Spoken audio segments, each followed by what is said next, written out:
So if we talk about Yes, speaking, yes. if we talk about speaking and we Yeah. say which is more important, accuracy or fluency, what would you say? First one, it will take about 70% about fluency, after that accuracy.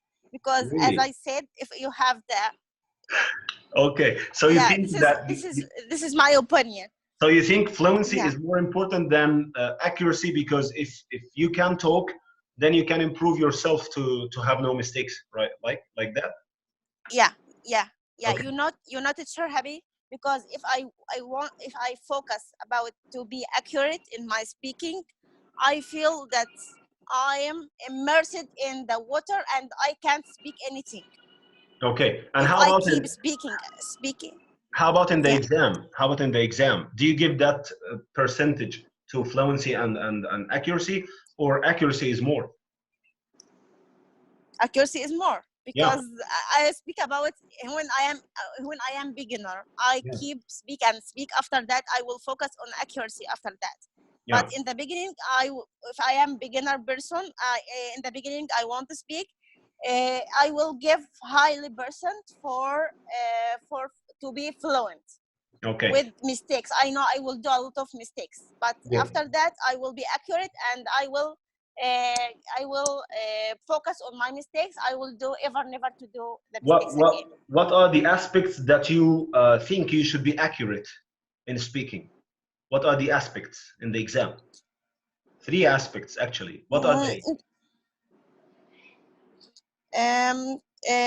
Fluency No, and no, no. grammar mistakes, I should focus on it.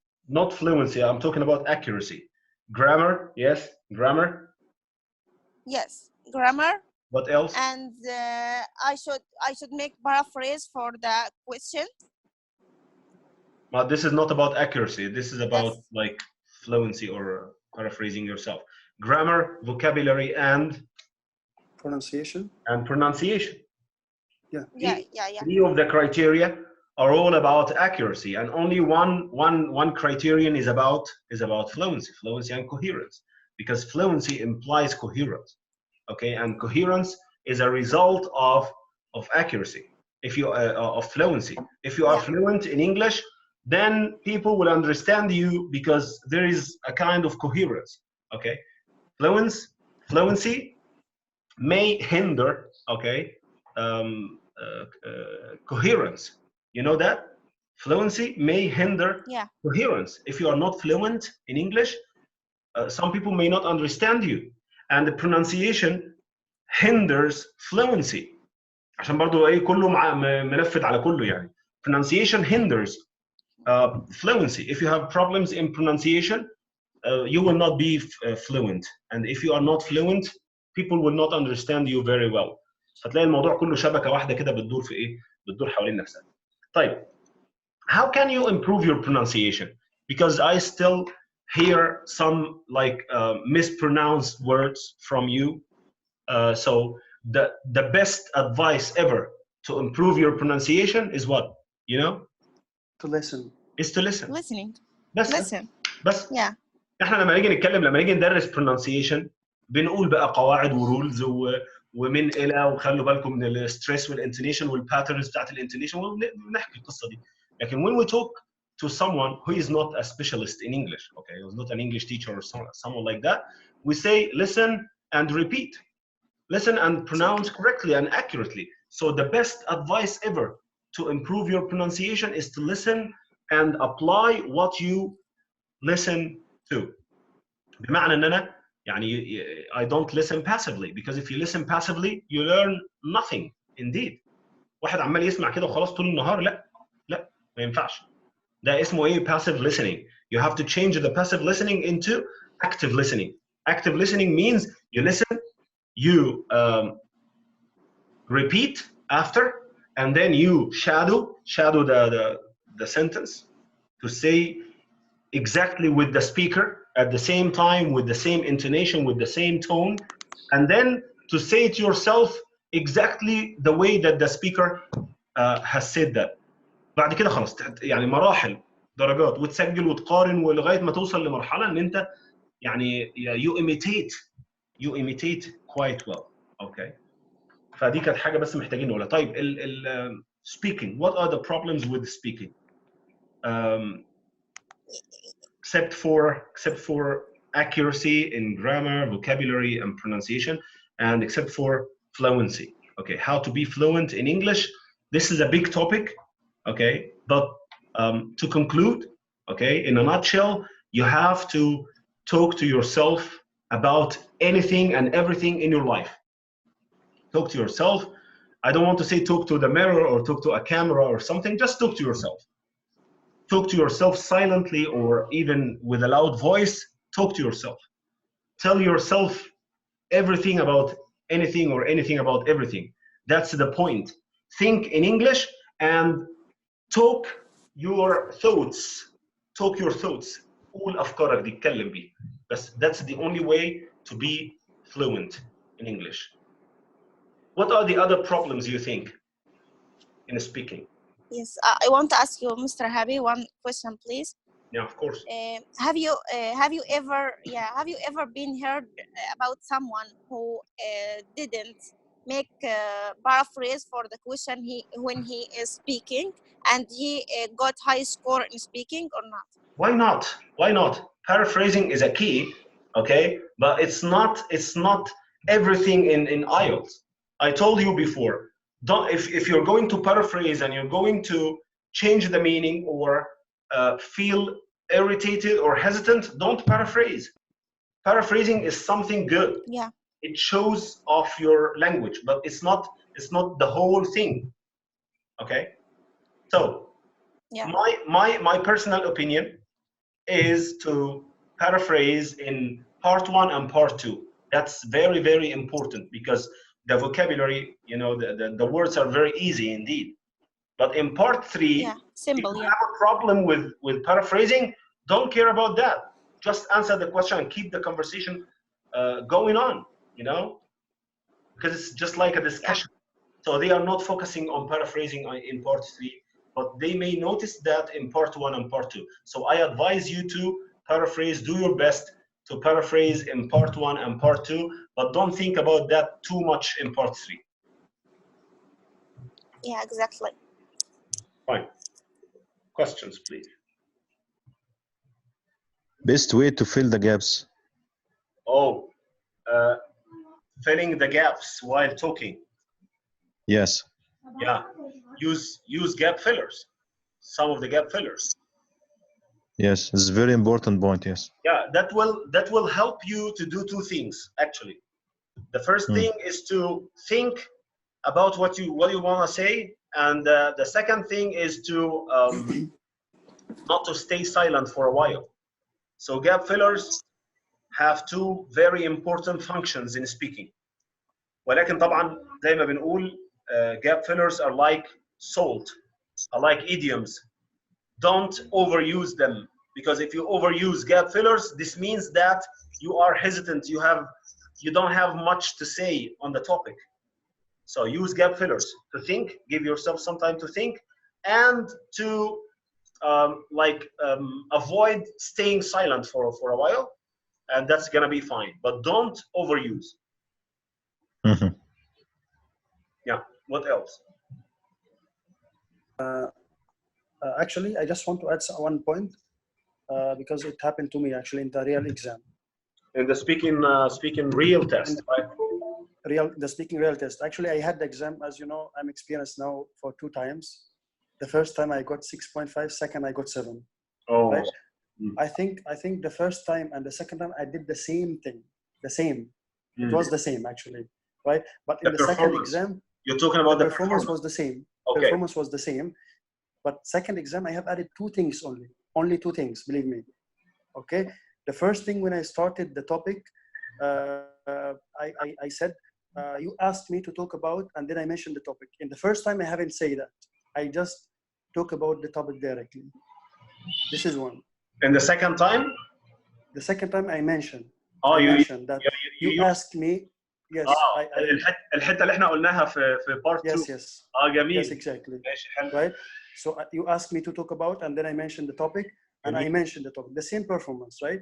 And also the eye contact is very important. Very, very important. The first time, I forgot that I am talking to examiner. I forgot. I was looking at the paper and trying to deliver all my the things I have noted. But the second time, I was looking at the examiner, and even the topic, I was not familiar with the topic, and she tried to help me. She was, I think, she was, anyway, she was not an Arabic. She was from UK, I think, right? And she was looking at me, saying that continue or something like that. She was supporting. What I She was did, supporting you. she was supporting encouraging me. you to talk. Yes, at this stage, I said one thing I forgot to mention, and I Oh. really did not forget anything. Yeah. You use the techniques, mashallah. Yes, I used it, right? Mashallah. And I mentioned, the second time I mentioned something which I don't really remember, and it was like that. She stopped me at that time, and she said, "It's enough now," and that was the end of the speaking test. جميل. هو الواحد بيفرح بصراحه لما يعني هو استاذ محمد بيقول دلوقتي خلاصه الكلام، يعني هو بيقول لي كده يعني to conclude انت شغال صح الحمد لله. والله ان هو هو شايف كده سيم بيرفورمانس، نفس البرفورمانس، ما عملش نفس الكلام، ما عملش براكتس اكتر معانا، يعني كان مشغول، ولكن هو استخدم شويه حاجات كده الفريزز اللي احنا حاطينها في بارت 2 صفحه 64 تقريبا في البوكلت، فوضحت للاكزامينر ان هو شخص بيتعامل باللغه اللي هو ايه one thing I forgot to mention، وهو he didn't actually forget anything. you asked me to describe مش عارف ايه to that ايه I'm gonna talk about. فالحاجات دي كويسه يا جماعه، الحاجات دي كويسه. انا اخر راوند درسته كنت بتكلم عن part 2 في السبيكينج، how to plan, how to keep talking for 2 minutes, how to cover the 4 questions. كان معايا واحد دكتور صيدلي، هو مش عارف فين في السعوديه بالظبط، مش فاكر، يعني في القصيم تقريبا او جده، والله مش فاكر. فالمهم هو بعد ما شرحت الجزئيه بتاعت بارت 2 فبيقول لي بقول له طبعا يا دكتور احمد الكلام ده حضرتك عارفه يعني. قال لي انا على اساس ان هو خد الكورس مع حد قبل كده يعني، قال لي انا اول مره اسمع الكلام ده، احنا ما خدناش حاجه في بارت 2 ولا بارت 3، احنا خدنا شويه كلام كده عن السبيكينج حته واحده ويلا ايه نعمل براكتس. لكن الكلام اللي انت بتقوله ده، وعشان تغطي الاربع اسئله تعمل ايه، وعشان تتكلم دقيقتين بالظبط ما تعمل ايه، ولما تقف تعمل ايه، ولو انت هتضيف حاجه جديده تقول ايه، ولو هتقول حاجه انت قلتها قبل كده تقول ايه as I mentioned earlier، والكلام ده قال لا ده اول مره اشوفه الكلام ده. فدي برضو حاجه الحمد لله تخلي الواحد يعني برضو يحس بتعبه، ان الواحد بيتعب بس مش على الفاضي، يعني الناس بتشوف الفرق والناس بتحس الفرق، والفرق ده ملموس. لكن احنا محتاجين نشتغل، حضراتكم محتاجين تشتغلوا على نفسكم اكتر من كده شويه، يعني اللي عايز حاجه يسعى لها، ما يملش ولا يكل ولا يتعب ولا يمل خالص، يفضل مكمل وماشي وشغال لغايه ما يوصل للايه، ما يوصل للهدف بتاعه. دي حاجه مبشره جدا اهيت من الاستاذ محمد، ان احنا راجعوا البوكلت، خدوا دي بقى. يعني استاذ محمد اتكلم عن بارت 2. بارت 3 يعني انا شايفه اخطر حاجه في الاختبار، هي اللي هتخلي الاكزامينر to decide to give you 6.5 or 7 مثلا، يعني اللي هو الشخص ده ياخد 7 فاكتر ولا ياخد 6.5 فاقل. هو بارت 3 لان هو اللي بيبين المهاره في الحوار، كله discussions، كله arguments، كله opinions advantages and disadvantages، كانه اسي بالظبط. يعني I think this part 3 in speaking is a minor part 2 in writing، كده حته كده صغيره من part 2. بيسالك عن رايك، بيسالك عن مميزات وعيوب، بيسالك عن جانب وجانب اخر، مشكله وحلول، راي وراي يعني. فهو ده discussion، it's not an interview like part 1 or a talk like part 2. فلازم نتعامل معاه بشكل مختلف. Those people who deal with part 3 as if they dealt with part 1 and part 2 they fail. بس يقول لك انا كنت ماشي كويس في بارت 1 وبارت 2 لغايه ما وصلت لمرحله الوحش، ايه اللي حصل؟ كل حاجه اختفت، وتلاقيه واخد في الاخر بند مش كويس. طب نعمل ايه في بارت 3؟ انا قلت قبل كده في عندنا 10 تكنيكس موجودين في البوكلت، ارجعوا لهم. بارت 3 10 تريكس اللي هو الاكسبانشن تكنيكس، حد فاكرهم؟ Yes. To give your opinion حتى لو هو ما طلبش. To give an example حتى لو هو ما قالش. To talk about the other side of the issue حتى لو هو بيتكلم عن المميزات بس يكلموا عن العيوب او العكس. To talk about the past to compare to the future. ايوه to ask yourself minor questions why how often الحاجات اللي هي الاسئله بكلمات الاستفهام دي. كل دي expansion techniques. بدل ما تتكلم 20 ثانيه تتكلم 45 ثانيه.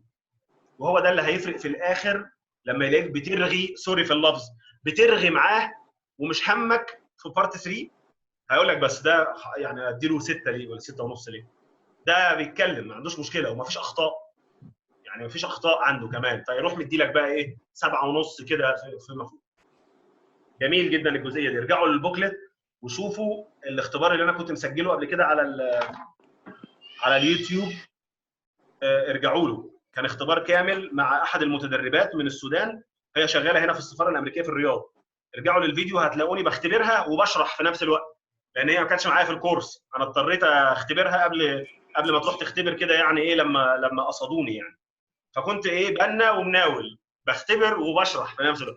فهتلاقوا فيديو بيراجع على السبيكنج وفي نفس الوقت ايه هي لغتها كانت كويسه برده ما شاء الله. هي جابت 7 ونص تقريبا او 7 مش فاكر، بس هي جابت البند اللي هي عايزاه يعني ان شاء الله. طيب ايه كمان يا جماعه؟ ايه المشكلات في السبيكنج كمان؟ ايوه مستر هابي. Yes.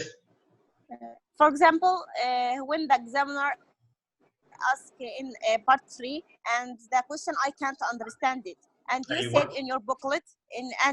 in your booklet, ask for clarification politely. And I can say, excuse me, could you please repeat that? But I don't want her or his to repeat the same question. I want it in another way. Can I say, could you repeat it in another way?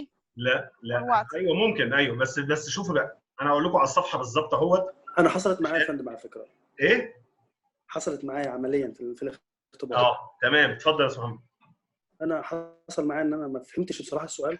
انا I said excuse me I didn't get you. ايوه طيب بصوا يا جماعه، في صفحه she explained in another way. حلو، جميل. في صفحه 64 جايب لكم الاربع مشكلات بتوع السبيك، وهي دي اللي احنا بنلخبط فيها. يعني انا قلت ايه ask for clarification politely and in a good manner، عشان ده بيديله reflection ان الشخص ده cultured في اللغه، يعني cultured عنده ثقافه اللغه. انا لما ما اسمعش كويس غير لما اسمع وما افهمش، غير لما اسمع وافهم وما بقاش عارف اقول ايه. ماشي، الثلاثه دول مختلفين عن بعض. So if you haven't heard the question you say something. If you heard but you didn't understand you say something different. ما ينفعش تقول نفس الحاجه بتاعت انك ما سمعتش، لانه هيقولها بنفس الطريقه وانا سامع بس مش فاهم، فمش هفهم برضه، فهتبقى هنا مشكله كبيره. Exactly. فخلوا بالكم، انا هنا موضح الكلام ده هنا في البروبلمز بالسولوشنز بالمقترحات بتاعتها. صفحه 64. طيب if you haven't heard you say what? You say excuse me could you please repeat the question? Repeat. لازم كلمه repeat، ولازم excuse me وبليز كمان. could you excuse me وcould، كل دي بتبين ان انا فاهم اللغه. excuse me could you please repeat the question. فهو هيعمل ايه؟ هيعيد بنفس الكلام اللي مكتوب في السكريبت اللي قدامه، لان انا مشكلتي ان انا ما سمعتش، فلما يعيد تاني بتون اوضح انا هسمع. طيب لو انا مش فاهم، سامع بس مش فاهم، ما ينفعش اقول له could you please repeat، لانه لو repeat برضو نفس المعطيات تدي نفس النتيجه، تبقى مشكله. اقول ايه بقى؟ اقول ايه؟ مكتوبه هنا هي. اقول excuse me could you please paraphrase the question. Excuse me could you please paraphrase the question. Paraphrase او rephrase the question معناها يغير بعض الكلام في السؤال، لان انا مش فاهمه، هو هيفهم ان انا مش فاهم، فمش هينفع يقول السؤال بنفس الكلمات بتاعته، هيغير. وممكن اقول له can you say the question in other words. Can you say the question in other words. ولكن كلمه paraphrase و rephrase لو انا اتدربت على الجمله وحفظتها كويس وقلتها هتبقى اشيك طبعا. could you please paraphrase the question. وممكن زي ما الاستاذ محمد قال كده، ممكن اقول ايه I haven't got you مثلا، او I didn't get you. I didn't get you يعني ايه؟ انا ما فهمتش. I didn't get you يعني I didn't understand what you mean. What you said. ايوه. وهنا انا كاتبها برضه اهيت I'm not really sure what you mean. Not really sure what you mean. بس ما تقولهاش وتسكت. I'm not really sure what you mean. Could you please paraphrase the question? فهو هيعيد السؤال بطريقه اخرى وابقى انا كده طلعت من المأزق وبينت اللغه بتاعتي. طيب I heard the question, I understood the question, but I'm not really sure what to say. مش عارف اجاوب. سامع وفاهم وماليش اي حجه بس انا مش عارف اجاوب. اقول ايه؟ الف اللفه الجميله دي اللي هي المشكله رقم 3. اقول that's مش ان انا حافظها بقى. That's really a surprising question. I've never thought about that before, but I would say كذا. لا ما يجيش كده. اقولها بطريقه ان انا مش حافظ يعني. Oh, that's really a surprising question. I've never thought about that before, but if I had to answer, لازم الحالة الثانية. If I had to answer, I would say واروح مجاوب. يبقى that's really a surprising question. I have never thought about that before, but if I had to answer, I would say كل ده ال10 ثواني دول ولا ال15 ثانية دول حسب انا بعرف امثل كويس ولا لا. يكون جالي اجابه او اكون فكرت في اجابه اطلع بيها من الموضوع. وحتى لو ما جبتش اجابه مقنعه that's not a test of knowledge. That's a test of language. That's true. If you don't have knowledge about the topic, show off your language. هو في الاخر هيقول الاخت دي بتتكلم كويس بس انا يعني انا سالتها سؤال في موضوع ربما يكون ما عندهاش خلفيه عنه باك جراوند فعادي يعني بس هي اتكلمت كويس. فاهمين ازاي يا جماعه؟ فادخل الدخله دي وفي الاخر هيكون جالي اجابه معينه ربنا يفتح عليها بقى كده اجاوب. دول 3 مشكلات نفرق بينهم يا جماعه. المشكله الرابعه الاخطاء. الاجابه بكل بساطه if you make a mistake ايه؟ عديها واجري ما هو محدش هياخد باله. لا correct yourself on the go on the run زي ما بيقول on the run. correct yourself and keep talking. لكن ما تعديهاش. ما تقولش ما حدش هياخد باله ده بيسجله واحد تاني بيسمع وبيقيم 2 بيقيموا. فما correct yourself and that's natural English. we all make mistakes. هتقول لي هم الاجانب كمان بيعملوا اخطاء؟ احنا في العربي ما بنعملش اخطاء واحنا بنتكلم. اقول عياده اروح قايل اعاده مثلا او كده يعني بتحصل. ده في العربي بتحصل. بنغير كلمه مكان كلمه بنقول حاجه ما كانتش المفروض نقول كذا بدل كذا. لا ده انا شكلي مهيس شكلي مش واخد كده بتحصل. So we make mistakes in our mother tongue and even native English speakers make mistakes in English. The problem is that you make a mistake and you neglect it. دي بتدي له انطباع ايه؟ بتدي له انطباع ان حضرتك ما عندكش اللي هي بيسموها learner autonomy. في علم اللغه بقى والحاجات دي learner autonomy يعني ايه؟ autonomy اللي هو self independence اللي هو اكتفاء ذاتي او اعتماد على نفسه. يقول لك ده هو مش عارف اخطائه. يعني هي مثلا the learner makes a mistake and then he never corrects it. يعني كده بيغلط ويكمل عادي ما هوش واخد باله. لكن انا قلت جمله غلط وصححتها يبقى انا ايه؟ يبقى انا aware. في عندي awareness بالخطا بتاعي. فدول مثلا يعني 4 مشكلات من ضمن الحاجات اللي addressed. طيب ايه هم؟ نطلع من المشكلات وندخل مثلا في الحته برضو اللي انا بدات بيها الورك شوب بتاعت الرايتنج. ايه ال3 عناصر الماجيك تراينجل بتاع السبيكنج؟ لانجوج ونوليدج وايه بقى الثالثه؟ احنا في الرايتنج قلنا لانجوج ونوليدج وتايمينج. التايم فاكتور. هنا ايه؟ الكونفيدنس.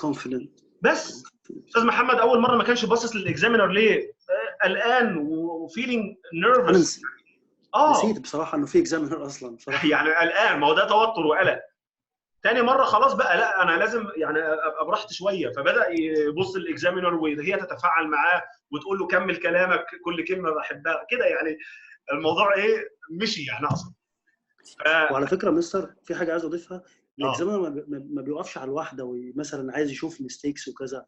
بصراحه يعني بيساعدوا الواحد بامانه يعني. هم عايزين المعنى يوصل ما يكونش فيه اخطاء كتير. وحتى لو في خطا ابقى انا اوير عارف ان انا عملت خطا هنا واعيده كده يعني. هو على فكره هو ما بيعديش. هو بياخد باله بس بيعدي عشان يكمل الاختبار. ايوه طبعا مظبوط. طبعا ما فيش ما corrections. بيركز، لا ما بيعديش حاجه. ايوه يا بس هو جماعه. مش هيوقف، مش هيوقفك الامتحان، هيكمل لك الامتحان. طبعا عايز يكمل عشان يكمل بقيه الامتحان. الاختبار speaking test مش speaking session. يعني the examiner is not gonna correct any of your mistakes or errors. محدش برضه يقول ده ما صححش. exactly. صحيح صح. اليوم عمل ولا حساب وغدا ايه حساب ولا عمل. خلاص بقى احنا بنصحح دلوقتي وبنتناقش دلوقتي، لكن بعد كده ما فيش، هو يختبرك بس. طيب انا اظن كده غطينا موضوع السبيكنج، ولكن لو حد عنده لسه حاجه عايز يقولها يتفضل. انا بس حابب اضيف حاجه ممكن تفيد الناس يا مستر. يا ريت والله يا ريت. بصراحه في السبيكنج تيست، انا في رايي السبيكنج هو ملوش حل بصراحه تقعد تذاكر وكده وبتاع، ملوش حل ان الواحد يقعد يذاكر مثلا 5-6 ساعات او كلام من ده. لازم الواحد هو طبعا البراكتس بيعمل اكتر حاجه يعني. فعشان الواحد يتغلب على الكلام بيعمل ايه؟ بيحاول ان الواحد يدخل المجال اللي هو بيشتغل فيه في السبيكنج. يعني مثلا انا لما سالتني في موضوع try to talk about previous supervisor، تمام، انا دخلت بقى فلان ده وكان اشتغل معايا كذا وعلمني كذا وايه، وطبعا ايه حطيت حاجات من المجال بتاعي فادتني الافشنسي يعني ايه اعلى ان انا اتكلم وما اغلطش وكلام من ده. صح. اي واحد بيشتغل في اي مجال يدخل المجال ده في اي حاجه على فكره ممكن يدخلها. نفس الكلام نفس الكلام في رايتنج تاسك 1 في الليتر. نفس الكلام. يعني لو جات لي فرصه ان انا اكتب عن حاجه مجالي مثلا او حاجه انا بحبها او انا قاري عنها، دي تبقى فرصه كويسه جدا في ان هي to boost your score. Yes, exactly. في speaking the same. يعني for example, I work as an accountant. I put the financial accounting and financial statements and many things, right? تمام. It's okay. The same for each field. جميل. ممكن اضيف نقطه هنا يا حبيبي؟ طبعا اتفضل يا باشمهندس. هرد بس على المكالمه دي لغايه حضرتك ما تقولي الملحوظه. مفيش مشكله. هو الاخ حضرتك يبدو انك كنت ذكي فعرفت تدخل مجالك في الشغل او مجالك في الديسكشن او في السبيكنج سيشن نفسها. احيانا لو السؤال بعيد عن مجالك ودخلته هتلبس الجدار. فعشان كده الاصل انك انت تحاول تنمي النولج والمعلومات عندك في كل المجالات تقريبا. السبيكنج على فكره يعتبر هو اسهل سيكشن او بالنسبه لي تقريبا هو اسهل سيكشن في الاختبارات دي كلها. لان هو لا انا شخصيا شايف ان هو عباره عن مثلا 100 سؤال ما بيطلعش بره ال 100 سؤال ابدا. باي حال من الاحوال. فين بقى ال 100 سؤال دول؟ الكتب احنا باعتين 3 كتب في السبيكنج برضو، عشان برضو الناس حد يقول لي فين ال 100 سؤال، فين الاسئله والاجابات، فين السامبل انسرز. باعتين 3 كتب احنا في السبيكنج قبل كده. فتقريبا ما بيطلعش بره الاسئله باي شكل من الاشكال. فتقريبا لو انت عندك نولج عن كل سؤال، وقت لما تسال السؤال انت اوريدي سمعت السؤال ده قبل كده واجبته قبل كده في البراكتس، فهيبقى عندك بسهوله جدا انك تتكلم عنه. لانه ممكن انا اخر اختبار كان بيكلمني بيقول لي ليه اللغه اللانجوج مهمه، وايه علاقه اللانجوج بالهيستوريكال بالتاريخ وتاريخ البشر او تاريخ الكانتريز. فكلام فلو انت ما عندكش نولج مش هتقول له محاسبه مش هيظبط معاك الكلام ده خالص. لازم يبقى عندك نولج ازاي تتكلم عن اللغه والتاريخ وتاثيرها على التاريخ والحضارات والكلام. جميل. اسمح لي اضيف حاجه بسيطه بس. طبعا مهندس سهل. مهندس سهل جبت كام في السبيكنج قبل كده يا باشمهندس في المرات اللي دخلتها؟ تقريبا من 7 ل 6.5 كده. يعني فلكتويتنج، يعني الرينج ده 6.5 7 بالظبط. طب اتفضل. بس لما بذاكر بجيب 6.5، لا بذاكرش بجيب 7. هتبوظ لنا اللي احنا عملناه. اتفضل يا محمد. مستر، وحته ثانيه حابب اضيفها ان موضوع الواحد لو يدخل المجال بتاعه او لا او كده. هو الكلام ده صحيح في الفوكاب، ممكن مثلا يفيدك في الليسننج في الريدنج، انما في السبيكنج انت ممكن تدخله مفيش مشكله، ممكن تدخل المجال بتاعك في اي حاجه. انا شايف كده ان انا عم بعمل كده كتير بصراحه، وحسب السؤال اللي بيجي لك برضه بس تبقى ريليفنت. ايوه زي ما المهندس سهل حسب السؤال تبقى ريليفنت. وبعدين ممكن تكون انت عارف الاسئله اللي هتجي لك، بس يعني تنزل في البرونانسيشن، تنزل في حاجات تانية. ممكن تكون بتتكلم صح عن التوبيك بس في عندك حاجه ساقطه، حاجه ما تقدرش تظبطها، اللي هي مثلا ممكن النطق في حاجات بتقولها غلط، كلمات مثلا مش مظبطه معاك في السبيكنج، فدي بتنقص منها، بتنزل في السكور جامد. مش شرط تكون انت مجاوب على الاسئله صح، ان هو السؤال مثلا كذا والاجابه بتاعته كذا. صح في جوانب تقييم، يعني في جوانب تقييم. ايوه في بس كده يعني. تمام. ربنا يبارك فيكم يا رب. في حد يا جماعه حابب يقول حاجه او يضيف حاجه قبل ما نقفل؟ شكرا مستر. الله يبارك فيكم. طبعا انا سجلت الفور سيشنز دول، كل واحده لوحدها، يعني البريك دي مقصوصه، وهرفعهم ان شاء الله على اليوتيوب كورك شوبس. ما فيهمش كل حاجه عن كل سيكشن، عشان برضو ما حدش يعني مش هنقدر في 45 دقيقه ندي كل حاجه عن السيكشن يعني، ولكن على الاقل خلينا نقول ان فيها learners problems and suggestions for getting a higher band مثلا من خلال حضراتكم يعني. فهنرفعهم ان شاء الله برضو، اللي حابب يبقى يشوفهم على اليوتيوب اكيد هبعت لكم لما يترفعوا، هبعت لكم الرابط على الجروب، او هرفعه على جروب الايلتس يعني ايلتس فور ان شاء الله.